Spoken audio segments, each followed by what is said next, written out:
This what if is on What If Naruto was the prodigy of the legendary Phoenix family, the rise of a hero after a self-imposed exile Part 1. Disclaimer, I don't own Naruto nor this fanfic. Kua Academy was one of the most famous schools of Japan, and is considered as the costliest school in the world. Therefore this school was only attended by richest of individuals, and it was also a supernatural school which housed devils from very prestigious families like the Gregory and the Saitri families. In fact, these families were responsible for the founding of Kua Academy. At present, a red-haired devil was thinking deeply and was worried to some extent because of the recent call which she got from her brother, and by the tone of his voice the problem was pretty serious, but she didn't know what the problem was exactly. She was just informed that she needed to keep her evening free for a meeting with her brother. Akano Himejima was the queen of Rai's Gregory, and she was her dear friend since childhood, and she had never seen her king with such a deep expression. She knew that Rai's got a call from her brother, and she also knew that he was visiting later in the evening, but what she didn't understand was the reason for so much anxiety in the club. New members of the peerage like Sai and Asia were freaking out because of the forlorn expression on their king's face. "Is everything fine, Buku?" questioned Akano, since now even she was worried for Rai's health. Other members of the peerage were listening closely to the conversation between their Buku and queen. Even Konko took a break from eating her sweets. "I am just worried about the meeting with my brother. It seems pretty serious and he didn't give me any details," replied Rias with the same worried expression. "I am sure it won't be that bad, right?" asked a clueless Sai. "I am not so sure, Sai. Buku's brother is the Lucifer of Underworld and the strongest among the 4 kings of Underworld. If he is asking for a meeting, it must be quite serious," answered Yotokiba, the knight of Rias' peerage. After hearing this, both Sai and Asia gulped and were freaking out about the impending meeting with the Lucifer of Underworld. Sai was even more afraid because he didn't even knew that Buku's brother was the king of Underworld, but he didn't dare to voice his concerns since the atmosphere was quite thick. Before anyone could ponder more on the subject, a bright light invaded the room of a Cultra Search Club and a symbol of Gregory family appeared on the floor. Riaz knew immediately that her brother had arrived for the scheduled meeting, and just like that her brother and his queen, wife stood before her peerage. Sai seemed shocked to see a man who looked like a man version of Rias, which meant no large tits, so he was disappointed, but after looking at the other woman he was rejuvenated, since she had very large boobs and she was incredibly beautiful with her silver hair and silver eyes. She was wearing a French-made outfit and her hair was made in a twin braid style. "You are early, Nisama," said Riaz. "So what is so important that you would visit the human world? It's unlike you all, Rias, are you not happy to see your Aunt Sama?" replied Surge Lucifer childishly. Riaz now sported massive tick marks on her head. Clearly she was annoyed by her brother's behavior, but before she could take any actions against her brother, Greyfire had already started to pull her brother's cheeks. "Why can't you act according to your stature? Is it really that hard for you to act maturely?" chastised Greyfire with a scolding tone.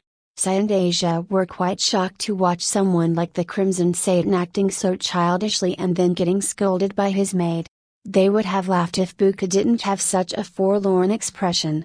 After getting hit by Greyfire, Surges finally decided to mention his concerns. "To tell the truth, even I don't know what the problem is, but the Phoenix family asked us to meet immediately here in Kua Academy.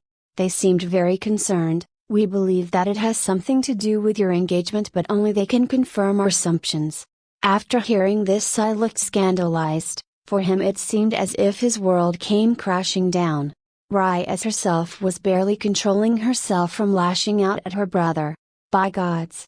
She hated her soon-to-be fiancé tilde copyright, he was the lowest of scum. She would rather die than marry someone like Riza or Phoenix. Akano herself was quite angry with how things turned out with Buku and Phoenix family. Even Kiba and Konko seemed quite concerned for their king. "What? Buku is engaged? When did this happen?" Before Sai could go on with his rant, another bright light invaded the halls of the Occultra Search Club. This time the Phoenix symbol appeared on the club room's floor. Konko whispered Phoenix family. Every member of Raya Spirit were on high alert after they recognized that it was the symbol of Phoenix family of devils. They expected to be greeted by the notorious playboy of Underworld aka Riser Phoenix, but they were surprised to be welcomed by a man and a woman who seemed to be in their late 20s or early 30s. The male had blonde hair and dark blue eyes. He had a height of around 6 feet and had a decent build and donned a very noble aura. The female was around 5 feet 7 in and had a wavy blonde hair with 2 ponies which had a drill-like curled shape. The front of her hair has several bangs hanging over her forehead, with a V-shaped fringe hanging over the bridge of her nose. Akanoa and Ryas easily recognized the individuals as the Lord and Lady Phoenix of the Phoenix group of devils. Lord Phoenix was the clan head of the above-mentioned group of devils and was one of the most influential devil in the underworld. Rest of the members took some time to remember the newly arrived devils, whereas Sai and Asia had no clue whatsoever and were unable to recognize these distinguished individuals. Lord and Lady Phoenix-sama, it's an honor to meet you here. I just wish that it could have been under better circumstances. Raya said with a noble and a monotonous voice. It's a pleasure to meet you to Raya-san, and there is no such need of formalities between us, replied Lord Phoenix with a little hearty voice. Same here, concluded Lady Phoenix. Ryaz gave a small smile and asked, what's the matter, Phoenix-sama?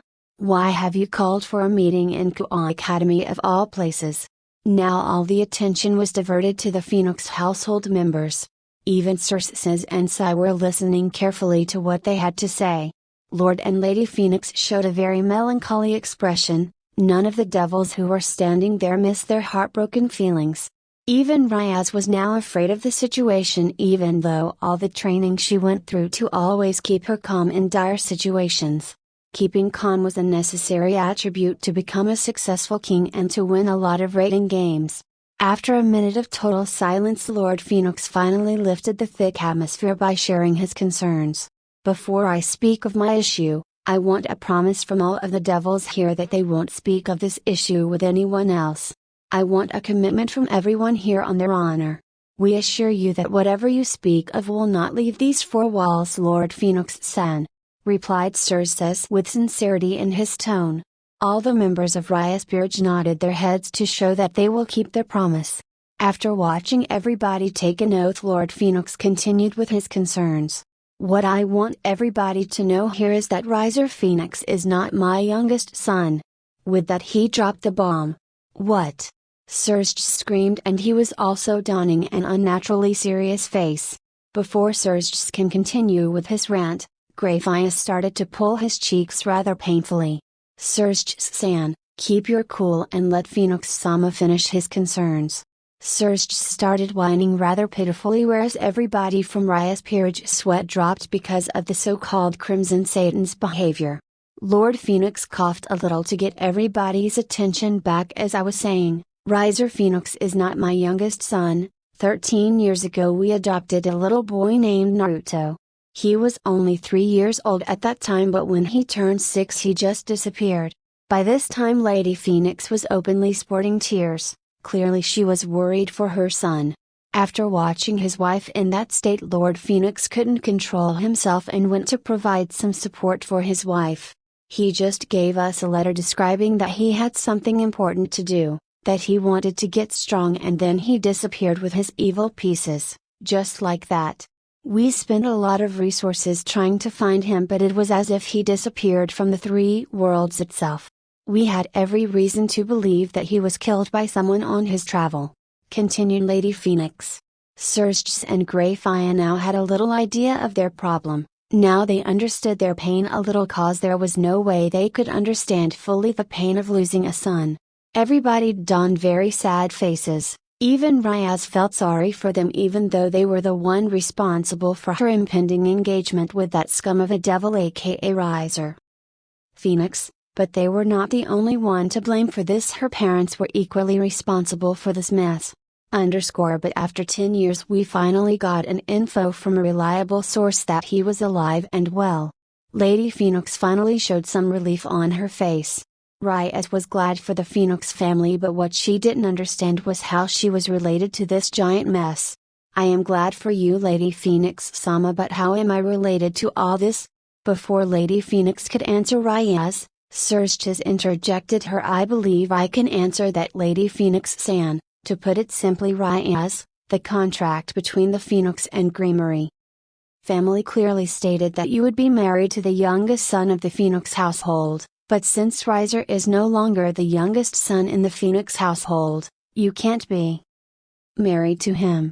Ryaz was stunned after hearing her brother say that. In fact, everyone in the peerage was stunned. Akano and Konko were glad that their best friend Buku wouldn't have to marry a scum like Riser. The red-haired buxom devil was so happy that she was congratulating herself and was literally dancing in her mind.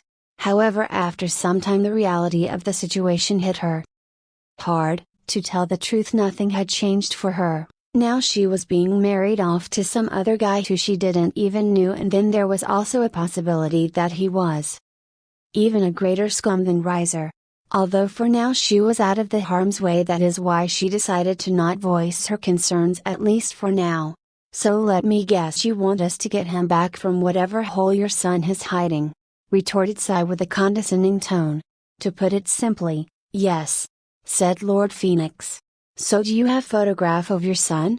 Asked Greyfire, maintaining her manners unlike someone. Yes, we do have one, but it's an old one when he was 6 years old. With that, Lady Phoenix gave a small photo to Greyfire. Everybody looked at that photo and they saw a healthy kid with spiky blonde hair. He had bright blue eyes. He was wearing a black shirt and white short and was giving a peace sign with his fingers. Everybody had a single thought that this Naruto kid was incredibly cute when he was a kid. Finally, after Ryaz observed that photo for some time, she said with a smile, even though he is adopted, he looks like a phoenix. To this both the parents gave a genuine smile and gave a small nod. So where is he? Pressed Surges. He was getting impatient. He really wanted to meet this kid. Well, we believe that he is in Vatican City. With that, Lord Phoenix dropped another bomb. Everybody had single thought. You got to be shitting me. Vatican City is the smallest country in the world with only an area of 44 hectares and with a population of meager 842. This holy city is ruled by the Bishop of Rome, who is also known as the Pope to the public and the believers in biblical God.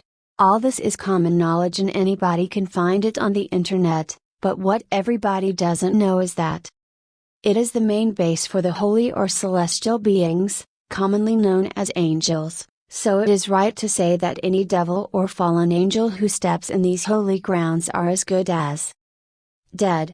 However, all these threats on life didn't matter to someone who had seen far worse in his life, and has survived and flourished in even harsher environments. These kind of people were very less in the three factions, and Naruto Phoenix was one amongst them. In fact, he was the best amongst them. At present, Naruto was deep underground in the Sistine Chapel. These were one of the many bases from where he operated and provided safe haven to his peerage. Since who would think that they would find their enemies in their home turf right below their nose? Anyways, it would be unbelievable that someone had a secret base right under the Pope's residence, which is the Sistine Chapel in the Vatican City.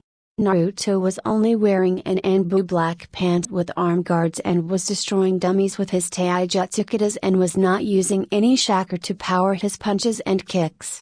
If anyone would have seen him, then they would have seen his hands blur when he punched each dummies with such precision that even an archer might feel jealous. He defined the definition calm when he did his daily workout, but today he was anything but calm. Memories of his past still haunted him. You are my living legacy. Naruto used chakra this time and he moved so fast that he was a blur and all the dummies broke apart behind him. He was finally done with his taijutsu training, but then he donned a very somber face instead of being happy for achieving his goal. He could still remember his brother's sacrifice, his last words. You are my living legacy. Flashback.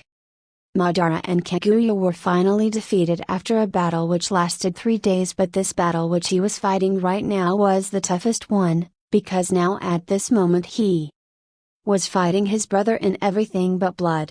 He knew that it was their destiny to fight to death since they were the descendants of Hagoromo's 2 sons, Indra and Ashura. They were supposed to fight each other to death just like Hashirama Senju and Uchiha Madara. Today, on the day of his birthday, Naruto Uzumaki and Sasuke Uchiha were also going to fight each other till only one man was standing. He wanted to change this destiny so much, but Naruto knew that this fight was unavoidable. He was no longer the same Naruto boy who thought that he could end the war all alone and that he would be able to change everybody's mind. Sasuke was now beyond any kind of help. He had captured all the 9 Baijus by using Chibaku Tensei, planetary devastation, and had enslaved them in massive moon-like rocks. He now knew better than anyone that there was no reformation for his brother and that it was his responsibility to see to it that the Baijus got their freedom and that the elemental nations achieved peace which was based on love and understanding instead of force and hate. We are finally at the Valley of End, where we fought last time and I was the victor, stated Sasuke without demonstrating any kind of emotions.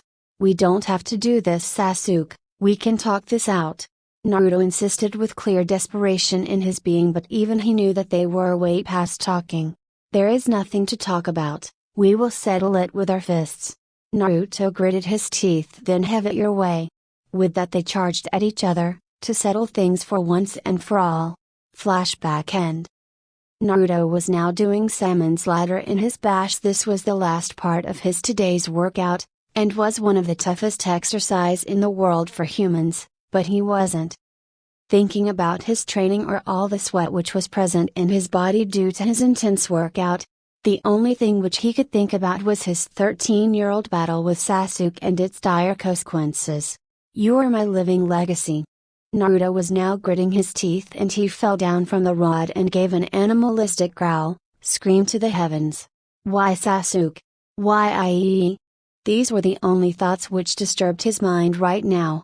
Flashback. They have been fighting each other since last 6 hours and they were at their end of the duel. Both Naruto and Sasuke had used everything in their repertoire including full body Suzu, tempestuous god of valor, and nine-tail Kyuubi mode, but they were equal in all terms. Why wouldn't you just go down, Naruto? Screamed Sasuke with desperation and anger visible as day in his voice. Sasuke was in a terrible state. His white shirt was completely damaged and he was punctured in his left shoulder by highly pressurized water from one of Naruto's jutsu, which he was sure that he got it as a gift from Nadame Hokage before he passed on from his Edo Tensei form, Impure World Resurrection. He also sported some chakra burns from his opponent's pure chakra-based attacks. I can't go down, not after reaching this far. We are now so close to peace, I can see it. Naruto gave a grin with so much confidence that it could have moved mountains. Although even he wasn't faring any better, his orange jacket was ruined and he also had a puncture through his left shoulder from one of Sasuke's Chidori, 1000 birds. And also sported second-degree burns from Sasuke's various fire jutsus. This is the end, Naruto. Sasuke bellowed with uncontrollable rage and started to concentrate on creating an Enten, Kagutsuchi, Inferno style, flame control, in his hands. Naruto saw black fire coalescing around Sasuke's right hand and it was generating an incredible amount of heat. A bead of sweat rolled down his forehead. Kurama, are you ready? Naruto asked his lifelong friend. Damn right I am. Go for it, Kit. Kurama retorted back with a massive grin. Naruto returned his enthusiasm by creating a Rasen Shuriken in his left hand and he made his attack bigger and deadlier by mixing it with Kurama's chakra. Sasuke, Naruto. They charged at each other with their massive attacks and the whole world was blinded by bright light when these two titans collided for their final and the last time. Naruto had been rendered unconscious because of the aftershocks of the last attack, but he woke up after some time and his entire being was aching. He felt like he himself was a massive bruise and at present there was nothing in this world which could increase his pain, but he was wrong about that. The second he saw Sasuke's condition, a gasp came out of his mouth. His entire right hand and some part of his internal organs were totally annihilated by his last jutsu. He was bleeding from his mouth and severed right limb uncontrollably. In other words, he was in a worse place than Naruto. Naruto barely had any strength to run towards him and help, so instead he decided to crawl toward his brother. After a minute of tiresome work he finally reached Sasuke. "Just hold on, Sasuke, Sakura will arrive any minute and she will heal you," Naruto wheezed out. After hearing that, Sasuke stared, chuckling, ha broken bar come on Naruto, you and I both know a broken bar. I am already a dead a broken bar man. Sasuke started to cough because of all the blood in his mouth. Cough anyways, this is what I always wanted. Naruto's eyebrows rose when he heard the last statement. What? You wear a broken bar always like my brother at a broken bar. Moving ahead of me, guiding me broken bar and never breaking our special connection a broken bar. With each other a broken bar all this time. Naruto, I envied your strength a broken bar. Your drive to do anything for a broken bar. Your precious person, and even today was no different. Your strength a broken bar. Surpassed mine. You protected me till the end. I should have been a broken bar. The one guide, after all I am older than you a broken bar. But I will make necessary amends for you and a broken bar, our precious peace, which we achieved after spilling so broken bar much blood. Naruto was crying openly now, his tears spilled on Sasuke's face. He was holding pressure on the severed limb so that it didn't bleed out. Just stop talking, Sasuke. I beg you. Naruto desperately demanded from his passing brother. He didn't wanted him to die. Kurama was watching a live feed from his cage, but he didn't want to interrupt his goodbye speech even though he was in Akaya. From now onwards, Naruto a broken bar. Sasuke brought his left hand and poked on Naruto's head and said, "You are my living legacy." With that, Sasuke took his last breath. Naruto screamed about this injustice to heavens. The yin symbol of power was transferred from Sasuke to Naruto. Naruto could feel incredible amount of power within him. He could feel Sasuke's power in him, but before he could even mourn properly, the 9 satellites holding the tailed beast started shining brightly and a large wave of chakra hit him like a tsunami and he started to change and his eyes started bleeding. Naruto was in so much pain that he was rendered unconscious. A space-time portal appeared behind Naruto and he fell into it.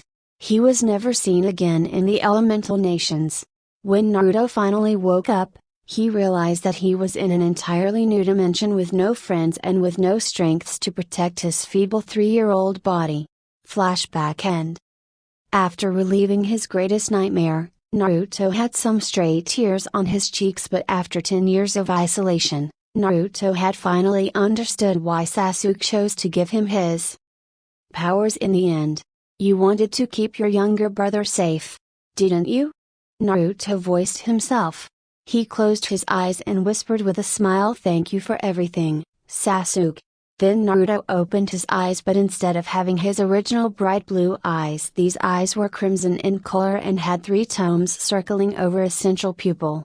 These eyes were the legendary jutsu known as the Sharingan, the copy we lie. Few hours earlier, broken bar. Surge was unnaturally serious for the first time in his life, and he had every reason to be serious since they were going to infiltrate the Vatican City, the main base for the soldiers of God, aka angels. He was sitting in a chair while all the rest of the devils, including the Rise's peerage and Phoenix household matrons, were sitting in a circle around the Satan King, and were staring at the map of the Vatican City. Surge pointed at the outer boundaries of the Vatican City and said, "Vatican City is a fortress, with high security, but even after all the security against devils it's not impenetrable." Everyone were listening to him attentively. The first line of protection which we have to overcome is the walls which surround the entirety of the Vatican City, hence the name Fortress for the Holy City. Our sources say that Naruto's base is just below the Sistine Chapel. Surge asserted the word Sistine Chapel. This time everybody who knew about the Sistine Chapel raised their eyebrows, which included Ryaz, Akanoa and Asia Argento. This is craziness. An Sistine Chapel is the residence of the Pope. It's always protected by a legion of angels, and hence it can't be breached at a broken bar. Surge raised his right hand to stop his sister's rant, and it had an immediate effect. If it was any other day then it would have been true, but the Vatican City is going under a process called papal conclave. Sai was getting frustrated by the minute. He hated this tense atmosphere and he didn't even understood anything which Rai as his brother was spouting. What is Papakona broken bar cave? Everybody's sweat dropped. You really need some help, thought Rias, but then she decided to answer his question. Papal conclave is the process by which a new pope is selected, when the previous ones die or resigns from their position. A broken bar. Ooh, that's the only thing which Sai could say since general knowledge wasn't his forte. According to the rules, during this time the chapel could only be attended by Christian cardinals, who are responsible for the selection of the new Bishop of Rome, aka the Pope. So we won't be able to get through the second line of defense, but how are we going to get through the walls, which will surely be made out of condensed holy energy, and we will also be not able to use our demonic energy, since they will surely sense it. Akano pointed the problems out with an inquisitive expression. Greyfire gave a small smile and said, "That's very perspective of you. We have already made preparations to overcome that problem. We have borrowed a device from Ijika-san by which we will be able to hide your energy signature, and he also has a contact inside the Vatican City, who will help you to teleport inside the Vatican City without any problems," concluded Serge with a genuine smile. "We can't let a big group of devils to infiltrate the holy city. The group should be highly talented and small at the same time." Lord Phoenix addressed his concerns for the first time. Serge started to rub his chin and said, "You are right, that is why it will only be a group of 5, which will include my sister, Akano-san, and the Sekai Urietai, then my pawn Beowulf-san and Queen Greyfire-san. I am glad that you are being generous enough to join your peerage in this mission. I am really thankful." Lord Phoenix gave a genuine smile. Serge took out some bracelets and gave it to Rai as, "Akano, Izzy and Greyfire, these bracelets will conceal your energy, wear it right now." All of them followed his instructions immediately. "All of you should proceed to Vatican City immediately, since Papal Conclave has already started. Beowulf will join you later. Your mission is to retrieve Naruto Phoenix alive by any means possible. This is my chance to get rid of Riser for once and for all." Rias thought with a determined face. All the members of the mission walked to Greyfire and a teleportation circuit arrived below their feet and they disappeared from the room of Occultra Search Club. Below Sistine Chapel Broken Bar. Naruto was already done with his training, now he was just sitting in the lotus position to meditate and control his vast amount of chakra and magic. His chakra was unlimited, but his magic still needed a lot of work, even though he had very high reserves somewhere around low-level Satan King like Seraph or Leviathan. It would still take some time before he would reach the level of Serge Lucifer. In the past decade his biggest achievement was in the field of chakra. After receiving the yin element from Sasuke, his chakra control was easily around the level of Hagoromo or even Kaguya herself. The biggest benefit of having both the yin and yang release were the easier access to bloodlines of elemental nations, and it also made mastering those elements faster. His spirit was also incredibly helpful for his training. Without them he wouldn't have achieved so much in just a span of 10 years. He was trying to understand magic, but he still needed some professional help in this field. He also needed to contact his peerage as soon as he was out of Vatican City. They had just completed their missions and he also wanted to introduce his queen to the rest of his peerage, since she was new on the team. While he was still pondering about his new duties, he suddenly felt someone intruding his base. "My base has been infiltrated by some devils." Naruto mused, but then he gave a massive shit-eating grin. "This is getting rather fun, and I also wanted to try some new techniques." He knew that within minutes they would be here. So he wore his white long-sleeved shirt with a symbol of Phoenix Clan on his back. His shirt was open to show a large amount of his chiseled chest. He also wore a blue cloth over his black pant, which was then tied to blue rope-like belt, and put his sword of Kusanagi attached to his back using the very same rope. He also wore his black and blue style boots. In other words, he donned the exact same look of his brother, and he also wanted to look presentable when his guests came to greet him. Therefore there was not a way in hell he was wearing orange. They are already here, thought Naruto. As soon as the thought came to his mind, the wall in front of his training room blasted and a man in his mid-20s with brown hair presented himself. He was little too bulky. Naruto knew that he was Beowulf from Lucifer's peerage. This is going to be a lot of fun. What can he say? He was really bored. A few minutes earlier, a broken bar. The group of devils had met with Beowulf, who was already there in Vatican. As soon as the introductions were done, they decided to head for Sistine Chapel. Things were going great until they entered the base of this mysterious boy known as Naruto Phoenix.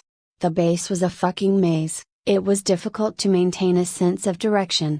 It was only because of Greyfire's amazing sensing ability that they were able to maintain their course. It was absolutely necessary that they were out of this hellhole before an hour, because as soon as Papal Conclave was over, this chapel would be flooded by angels. I found him. We have to be cautious because there is every possibility that he has already sensed us, Greyfire mentioned with a stern tone, making the others in the group flinch. He shouldn't be much trouble. He is the same age as Buka-san. I am pretty sure that all of us can take us, Izzy suggested with a grin. Greyfire's eyes narrowed and she gave a scathing glare to Sai. We know nothing about him, it's best to not underestimate him. Understood. She is scary. Sai nodded his head as fast as he can. Ryaz and Akano heard the conversation and couldn't help but feel pity for the poor guy, whereas Beowulf just snickered. Greyfire was in an absolute bad mood. The reason was not Sai, but it was the runaway son of the Phoenix family. She sensed his magical power and it was humongous. It possibly matched or surpassed hers. This is just not possible. He is just a boy. He shouldn't have such scary magical power. Greyfire now donned a big frown. Beowulf saw Greyfire frown and he thought, what is the big deal, Greyfire? A phoenix shouldn't make you worry this much. He is right behind that wall. She pointed the wall to Beowulf. Beowulf gave a massive grin and charged his right hand with demonic energy and charged at the wall. Hole in the wall. The entire wall came crashing down. Ryaz, Akano and rest of the group followed the brown-haired man. Beowulf-san has insane strength and he is not even a rook, Sai whimpered after watching the crazy demonstration. As soon as Ryaz, Akano and Greyfire saw the person standing in front of them, they sported a massive blush. After 10 years, Naruto had become incredibly handsome. His hair was messy and had 2 bangs of hair reaching his narrow jaw, but at the same time it suited him amazingly. His body was well muscled and looked as if it was made by marble, and also had well-defined six-pack abs. He didn't even hide those sexy abs.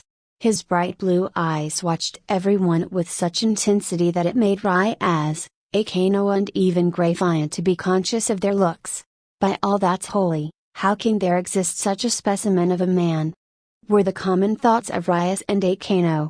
I don't have the luxury for those kinds of thoughts, at least not now. With that, she controlled her instincts, and this clearly showed her experience as a fighter. Sai managed to watch the small moment between the woman and see that he is one of those handsome boys. And started crying anime tears. Naruto stared at all the occupants in his training room and was not giving any kind of emotions. This in turn made everyone nervous. Then suddenly Naruto vanished from his position and hit Beowulf so hard that he went flying backwards. He is so fast. The thoughts of all the group members were the same. Greyfire was the only one who reacted on time and sent a load of ice crystals at Naruto, but it was for naught. He again vanished at incredible speed and was just a blur to Greyfire. Beowulf had just managed to recover from that strong hit, but before he could go to help Greyfire, the monster of a phoenix appeared in front of him and he unsheathed his sword and stabbed him in the shoulder. How Beowulf just gritted his teeth. I am number broken bar. It must be a holy sword, Beowulf thought alarmingly. Naruto sheathed his sword in the scabbard and then looked towards other devils. Beowulf grabbed his wound and started panting. Greyfire was giving a scathing glare to Naruto. Ryaz had already coated her hands with the power of destruction. and Akano started to chant a lightning spell, whereas Sai was scared as shit. This guy is crazy strong. Sai had a batshit scared face on his face. Before Ryas and Akano could get their spell ready, Naruto appeared in between them and kicked in Akano's face, and then he took a turn in the air and jammed his knees in Ryas's gut. Naruto unsheathed his sword to give a final blow, but he wasn't allowed that courtesy because of a giant ice spear which came at high velocity with every intention to pierce his heart. However, he caught the spear and destroyed the spear with his bare hand. Akano was unconscious in a corner, although Ryas was conscious. She was bleeding from her mouth and was recovering from the punishment. "I am going to kill you, for doing this to Buku," Sai growled. Boosted gear. Sai finally activated his boosted gear. Naruto just raised his left eyebrow and then he gave a dark aura from his eyes. "He is annoying," thought Naruto. Beowulf was still panting and was also paralyzed by the sword of Kusanagi. "This kid is a monster in hand-to-hand combat," thought a worried Beowulf. This mission was a simple retrieval. Even though the target was to be retrieved from Vatican City, he never expected to get his ass kicked so soundly. He was powerless for the next precious few minutes. Greyfire was just watching the fight right now, and wanted to see how the Sekai Uryuta performed against Naruto. She knew that the whole battle could be avoided if the misunderstanding was cleared. But the second she read Naruto's magical power, she knew that now it was necessary to ascertain the limit of his power, since he might very well be a threat. Naruto stared at Sai with the same dark stare. "You will kill me?" Naruto mocked. This boy was full of openings in his stance and he was going to kill him. Was he serious? Naruto disappeared from his position and appeared right in front of Sai and took hold of his shoulder. "I didn't even saw him," thought Sai. Even though Naruto was holding Sai's shoulder, he wasn't even looking at him. Instead, his eyes were focused on Greyfire. "All this time you were alive on my whim, now I will take your life at my whim," said Naruto without any emotions, and he unsheathed his sword from his scabbard. Rya's eye widened when he heard her supposed future husband say that. She ran towards Sai with all her strength. "I am not going to make it on time," thought a scared and panicked Ryas. She didn't want to lose her pawn and friend. Sai couldn't do anything, he flinched because of the fear to die. Naruto was about to stab Sai when suddenly Greyfire appeared on right side of Sai and took a hold of Naruto's wrist, hence preventing Sai from getting stabbed. Naruto was a little surprised to see her move that fast. She didn't seem like a speed-oriented devil. Greyfire never used that kind of speed, since it put a heavy strain on her body, and she was not a knight but a queen with large magic reserves. She couldn't use her magic in such an enclosed space. Ryas thanked heavens for the timely interference of her sister-in-law. "That's enough, Naruto Phoenix-san, we are not here to fight, instead we are here to take you back home, to your parents," informed Greyfire with a cool mind. Naruto's eyes narrowed and he said, "You should have said so sooner, then this fight could have been avoided." "I am sorry," she said with same cool tone and released his wrist. "Let's get out of here before the papal conclave ends," Greyfire commanded with a stern tone. Beowulf had finally managed to get rid of his paralysis, and then he went to fetch Akano, who was still unconscious. Ryas was glaring at Naruto's back with so much hate that he would have vaporized if a glare could be lethal, whereas Sai was so scared that he was sure that he will be getting nightmares about today's day for a week. Finally, everybody grouped in front of the teleportation circle which Greyfire created and vanished from the Vatican City. The retrieval mission of Naruto Phoenix was a success. Thank you for watching.